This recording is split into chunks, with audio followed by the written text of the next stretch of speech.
Breaking news చూస్తున్నాం. ఆగస్టులోనూ ఇక రైతులకు తిప్పలు తప్పేలా కనిపించట్లేదు. ఇప్పటికే రైతులంతా కూడా అనుకున్న స్థాయిలో వర్షాలు పడక కంటి మీద కునుకు లేదు, ఇక కంటి నిండా నిద్ర లేదు.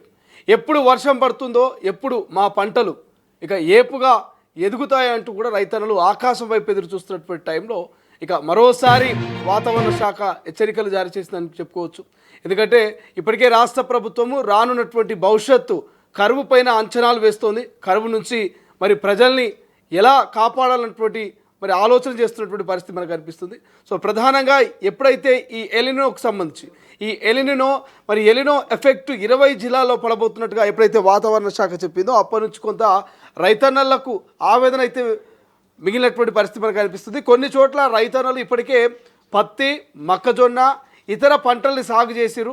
ఆ సాగు చేసినటువంటి పంటలు సో కేవలం 30-45 రోజులటువంటి దశలో ఉన్నాయి.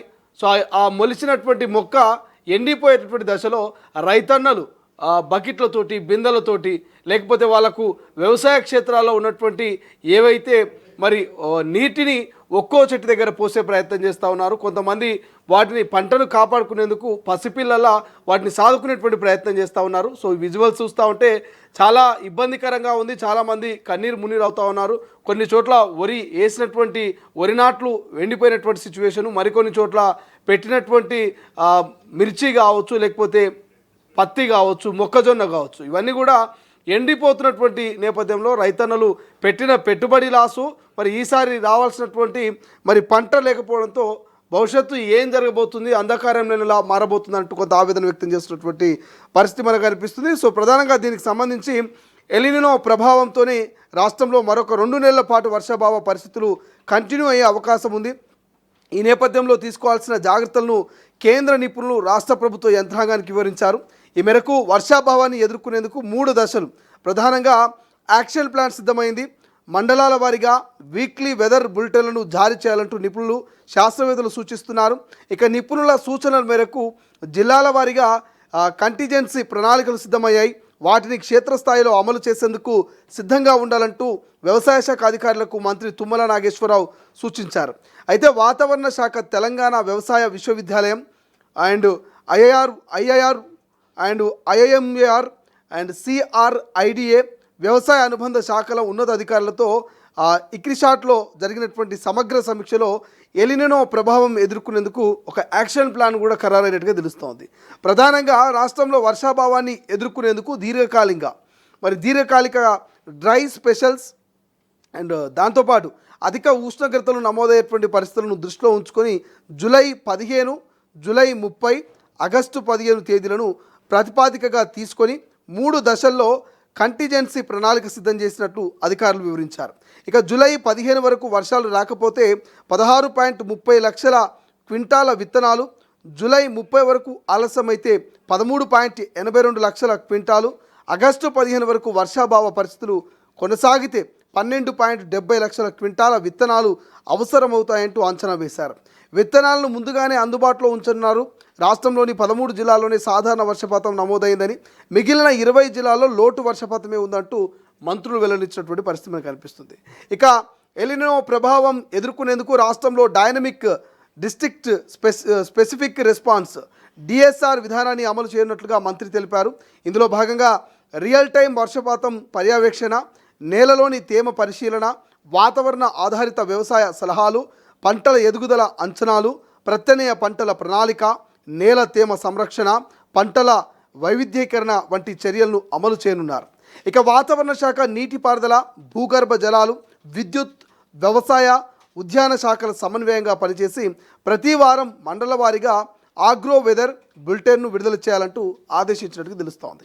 ఇక ఆగస్టు నెలాఖరు వరకు ప్రతి వారం విడుదలయ్యే బులెటిన్లో వర్షపాతం, వాతావరణ అంచనాలు, డ్రై స్పెల్స్ అవకాశాలు, ఉష్ణోగ్రతలు, నేల తేమ, భూగర్భ జలాల లభ్యత, సాగునీటి పరిస్థితి, విద్యుత్ సరఫరా, పంటల స్థితి, రైతులు తీసుకోవాల్సిన యాజమాన్య చర్యలు, ప్రాజెక్టుల వారీగా నీటి లభ్యత వంటి అంశాలను పొందుపరచాలని మంత్రి తెలిపారు. ఇక రైతు వేదికలు, గ్రామ పంచాయతీలు, వ్యవసాయ విస్తరణ అధికారులు, వాట్సాప్ గ్రూపులు, సోషల్ మీడియా, స్థానిక మీడియా ద్వారా రైతులకు ఈ సమాచారాన్ని చేరవేయాలంటూ ఆదేశించినట్టుగా తెలుస్తోంది. అయితే ఈ నేపథ్యంలోనే శాస్త్రవేత్తలు పలు సూచనలు చేశారు. ప్రస్తుత వాతావరణ పరిస్థితులు, వర్షపాతాన్ని దృష్టిలో ఉంచుకొని రైతులు సాగులో పలు జాగ్రత్తలు, ఆధునిక పద్ధతులు పాటించాలంటూ వ్యవసాయ శాస్త్రవేత్తలు సూచిస్తున్నారు. ముఖ్యంగా వర్షాలు పడిన తర్వాతే విత్తనాలు వేయాలని, భూమిలో తగినంత తేమ ఏర్పడే వరకు ఎలాంటి ఎరువులు వాడకూడదంటూ స్పష్టం చేశారు. ఇక పొలాల్లో తేమను సంరక్షించుకోవడానికి బ్రాండ్ బెడ్ అండ్ ఫోర్ లేదా రిడ్జ్ అండ్ ఫోర్ వంటి సాగు పద్ధతులను అవలంబించాలని, అలాగే నేలలో తేమ ఆరిపోకుండా ఉండేందుకు ఇంటర్ కల్టివేషన్ చేయాలంటూ చెప్పుకొస్తున్నారు. అలాగే రైతులు ఎరువులను అవసరమైనప్పుడే వివేచనతో ఉపయోగించాలని శాస్త్రవేత్తలు పేర్కొన్నారు.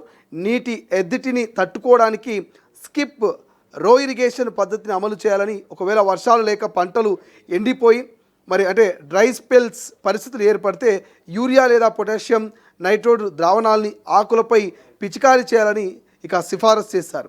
వర్షపు నీటిని సమర్థవంతంగా సంరక్షించుకుంటూ ప్రధాన పంటలతో పాటు అంతర పంటల సాగును ప్రోత్సహించాలంటూ పిలుపునిచ్చారు. ప్రధానంగా వరి పండించే రైతులు నారుమడుల్లో కార్బోఫ్యూర్ను వినియోగం, దగ్గరగా నాట్లు వేయడం, అదనపు నత్రజని వినియోగం, ఆల్టర్నేటివ్ వెట్టింగ్ అండ్ డ్రైయింగ్ పద్ధతిని అనుసరించాలని సూచించారు. నారు వేయని రైతులు తక్కువ వ్యవధిలో పండేటువంటి రకాలతో డైరెక్ట్ సీడెడ్ రైస్, నారు లేకుండా నేరుగా వరి నాటుకోవడం పద్ధతిని అనుసరించాలంటూ తెలిపారు. ఇక ఈ సందర్భంగా లిఫ్ట్ ఇరిగేషన్ ప్రాంతాల్లోనూ 6 తడి పంటలనే వేయాలని మంత్రి తుమ్మల రైతులకు సూచించారు.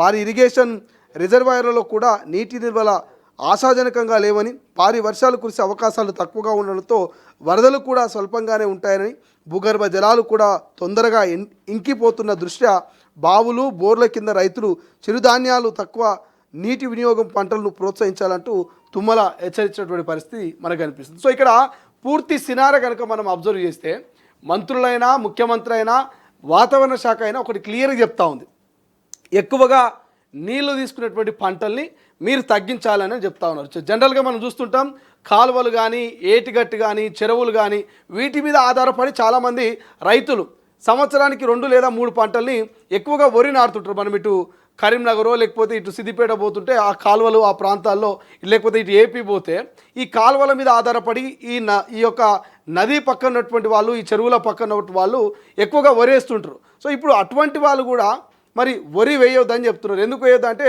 వర్షాలు లేవు, వరద రాదు, చెరువులు నిండవు, కాలువలు బారాయి కాబట్టి. సరే వీళ్ళదోకే వర్షాలు లేవు, చెరువులు నిండవు, కాలువలు బారాయి కాబట్టి వాళ్ళు వరిని తక్కువ చేసి ఏదైనా నీరు తక్కువగా సరిపోయేటువంటి పంటలు, కందులో లేకపోతే శనగలో ఇటువంటి పంటలు వేసుకుంటారు. అంటే నీళ్ళు వాటికి తక్కువగా ఉపయోగపడతాయి. బట్ కొంతమంది ఏం చేస్తుంటారు అంటే మహబూబ్ నగర్ లాంటి ప్రాంతాలకు పోతే ఎక్కువగా బోరు మీద ఆధారపడి ఉంటారు. బావుల మీద, బోరు మీద ఆధారపడి మాకు కాలువలతో చెరువులతో పని లేదు, మాకు బోరు బావి ఉంది, ఇక బోర్లో నుంచి మస్తు నీళ్ళు వస్తాయని చెప్పేసి వాళ్ళు సమ్మర్లో కానీ వర్షాకాలంలో కానీ వాళ్ళు దానికి సామర్థ్యానికి మించినటువంటి భూమిని సాగు చేస్తూ ఉంటారు. సో అటువంటి వాళ్ళకు కూడా వాతావరణ శాఖ హెచ్చరికలు జారీ చేసింది. మీ దగ్గర బోరు బాగున్నా మరి వర్షాలు లేకపోతే భూగర్భ జలంలో ఉన్నటువంటి పూర్తి నీటి మట్టం అంతా కూడా మరి లోపల గ్రౌండ్లో వాటర్ లేక గ్రౌండ్లో వాటర్ తగ్గుతుంది. సో దీంతో బోరు సామర్థ్యం కూడా తగ్గుతుంది. అంటే ఒక బోరు ఆపకుండా పోస్తుంటుంది, దాని కింద ఒక 2-3 ఎకరాల పంటను సాగు చేయొచ్చు. కానీ ఈ వర్షాల ప్రభావంతో ఆ బోరు మెల్లగా ఆపిపోస్తూ మరి ఆ 3-4 ఎకరాల వరిని కూడా అది పారించలేనటువంటి సిచ్యువేషన్ వస్తుంది. సో మీరు తొలి వెలుగు స్క్రీన్ మీద ఎక్స్క్లూజివ్గా చూస్తూ ఉన్నారు. కొంతమంది రైతులు ఇప్పటికే విత్తనాలు నాటిరు, ఆ విత్తనాలు మొలకెత్తి మళ్ళీ ఆ మొలకెత్తినటువంటి మొక్కలు మరి చనిపోయేటువంటి దశలో ఉన్నాయి. అంటే ఆ మొక్కలు ఎండిపోయేటువంటి సిచ్యువేషన్లో ఉన్నాయి. సో వాటికి కాపాడుకునేందుకు రైతులు వాళ్ళ దగ్గర ఉన్నటువంటి స్థానికంగా ఉన్నటువంటి బోరు బావిల నుంచి బకెట్లలో, బిందెల్లో వాళ్ళు తీసుకొచ్చి ఆ మొక్కల్ని కాపాడుకునేందుకు మొక్కకు నీళ్ళు పోసే ప్రయత్నం చేస్తున్నారు. అంటే చాలామంది ముందస్తుగానే మరి వర్షాలు పడతాయని, ఎవ్రీ ఇయర్ లాగా ఈ ఇయర్ కూడా బాగుంటుందని ఎక్స్పెక్ట్ చేసి ముందస్తుగా కురిసినటువంటి అడపాదడప వర్షాలకు విత్తనాలు పెట్టి కొంతమంది రైతన్నలు అరిగోసలు పడుతున్నారు. ఇంకొంతమంది రైతులు పూర్తిగా వర్షం పడి నేల తడిసిన తర్వాతనే విత్తనాలు పెడదామని ఇటు ప్రభుత్వ సూచనలు, వాతావరణ సూచనలు ఫాలో అవుతుని కొంతమంది ఇప్పటివరకు విత్తనాలు పెట్టలేదు. ఇంకా అట్లా చాలామంది రైతులు ఉన్నారు. సో అటువంటి వాళ్ళు కూడా విత్తనాలు మీరు నాటే ముందు కొంత జాగ్రత్త తీసుకోండి. ఒకవేళ వర్షం పడ్డా ఆ వర్షానికి పూర్తిగా నేల మొత్తం తడిసి లోపల తేమ ఏర్పడ్డాకనే మీరు విత్తనాలు పెడితే మీకు భవిష్యత్తు బాగుంటుంది తప్ప అడపాదడప వర్షానికి కనుక మీరు విత్తనాలు పెడితే ఆ నేల పూర్తిగా తడవకపోగా మరి పెట్టినటువంటి విత్తనం లోపలే మరి ఖరాబ్ అయిపోయేటువంటి అవకాశం ఉంటుంది, పూర్తిగా చెడిపోయేటువంటి అవకాశం ఉంటుంది. ఆ విత్తనం మొలకెత్తడానికి ఛాన్స్ ఉండదని కూడా ఇటు శాస్త్రవేత్తలు చెప్తా ఉన్నారు, వాతావరణ శాఖ చెప్తా ఉంది. సో కొన్ని జిల్లాలో 33 జిల్లాలో ఒక 10-13 జిల్లాల్లో వర్షాలు అక్కడక్కడ పడ్డాయి, మొక్కలు మొలిసినాయి, కొంత ఏదో నడుస్తోంది వ్యవసాయం. కానీ 20 జిల్లాలో మాత్రం కరువు కంటిన్యూ అవుతూ ఉంది. ఈ ఆగస్టులో కూడా ఆ కరువు ఉండేటువంటి అవకాశం కనిపిస్తూ ఉంది. కాబట్టి ఈ కరువు ప్రభావం ఇటు రైతన్నల మీదనే కాదు, వ్యవసాయేతర వ్యాపారాల మీద కూడా పడతాయి. రైతుకు పంట పండితేనే ఆ పండిన పంట మార్కెట్లో అమ్ముకుంటే వచ్చిన డబ్బులతోటి ఆ రైతు ఒక టీవీ కొనుక్కోవడమో, ఒక ఫ్రిడ్జ్ కొనుక్కోవడమో, లేకపోతే ఇంట్లోకి ఏదైనా సామాగ్రి కొనుక్కోవడమో, లేకపోతే ఇతర ఏదైనా నిత్యావసర సరుకులు కొనుక్కోవడం, ఇట్లాంటివి చేస్తూ ఉంటాడు. అంటే ఒక రైతు పంట పండి వచ్చిన డబ్బులతోటి వ్యాపారస్తుల వ్యాపారాలు నడుస్తాయి. కానీ ఇక్కడ రైతు పంట పండినప్పుడు రైతుకు డబ్బులు రానప్పుడు ఇక్కడ వ్యాపారస్తుల దగ్గర మరి ఎవరు వ్యాపారం చేయాలి? టీవీ ఎవరు కొనాలి? నిత్యావసర సరుకులు ఎవరు కొనాలి? ఇట్లా వ్యాపారేతరుల మీద అంటే వ్యవసాయేతర రంగాల మీద అంటే వ్యాపారాల మీద, చిన్న చిన్న దుకాణాల మీద, మరి టౌన్లలో ఉండేటువంటి కొన్ని బిజినెస్ల మీద కూడా ఎఫెక్ట్ పడుతుంది. సో బిజినెస్ల మీద ఎఫెక్ట్ పడితే రాష్ట్రానికి రావాల్సినటువంటి పన్నుల మీద, రాష్ట్రానికి రావాల్సినటువంటి ఆదాయాల మీద కూడా ఎఫెక్ట్ పడి పూర్తిగా మరి ఆదాయం తగ్గిపోతుంది. సో ట్యాక్సులు, పన్నులు ఇవన్నీ పన్నులు కూడా ఎటు నుంచి వస్తాయి?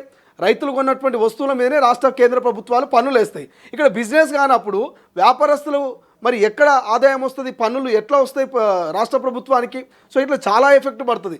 రాష్ట్ర ప్రజల నుంచి వచ్చే పన్నుల మీదనే, రాష్ట్ర ప్రజల నుంచి వచ్చేటువంటి ఆదాయాల మీదనే ఈ రాష్ట్ర బడ్జెట్ ఉంటుంది, సంక్షేమ పథకాలు నడుస్తాయి, లేకపోతే భవిష్యత్తు పెట్టుబడులన్నీ కూడా మరి ప్లాన్ చేసుకుంటుంది. ఒక విజన్ మీద పోతుంది రాష్ట్రం, ఒక అంచనా వేసుకుంటుంది. సంవత్సరానికి ఇంత ఆదాయం వస్తుంది, ఇటు వైన్స్ మీద అయినా, లేకపోతే అటు పంటల మీద అయినా, అటు వ్యాపారం మీద అయినా, అటు పారిశ్రామిక కంపెనీల మీద అయినా ఇంత ఆదాయం వస్తుంది. ఈ ఆదాయం నుంచి నేను ఈ సంక్షేమ పథకానికి ఇంత, దీనికి ఇంత, దానికి ఇంత అని ఒక లెక్కలు వేసుకుంటుంది, బేరీజ్ వేసుకుంటుంది. కేంద్రానికి ఎంత కట్టాలో ఒక లెక్కలు వేసుకుంటుంది. కానీ ఒక్క వ్యవసాయం కనుక కుంటుపడితే, ఒక్క వ్యవసాయం కరువుతో ఇబ్బంది పడితే ఇంత పెద్ద వ్యవస్థ కూడా కుప్పకూలి ఆర్థికంగా సంక్షోభంలో పడేటువంటి అవకాశం ఉంది. కాబట్టి ఇవన్నీ గ్రహించినటువంటి రాష్ట్ర ప్రభుత్వం ముందస్తు ప్రణాళికలు చేస్తున్నది. రైతులని ఈ కరువు నుంచి ఎట్లా బయటపడేయాలి, రైతులను మరి ఈ నష్టాల నుంచి ఎట్లా మనం భర్తీ చేయాలని ఒక సలహాలు, సూచనలు చేస్తూ 3 దశలుగా గ్రామ, మండల, జిల్లా స్థాయిలో రైతులకు ఎప్పటికప్పుడు ఈ వాతావరణ శాఖకు సంబంధించి ఈ యొక్క వ్యవసాయానికి సంబంధించి ఒక అప్డేట్స్ను అందించడం, వాట్సాప్, ఫేస్బుక్, ఇన్స్టాగ్రామ్,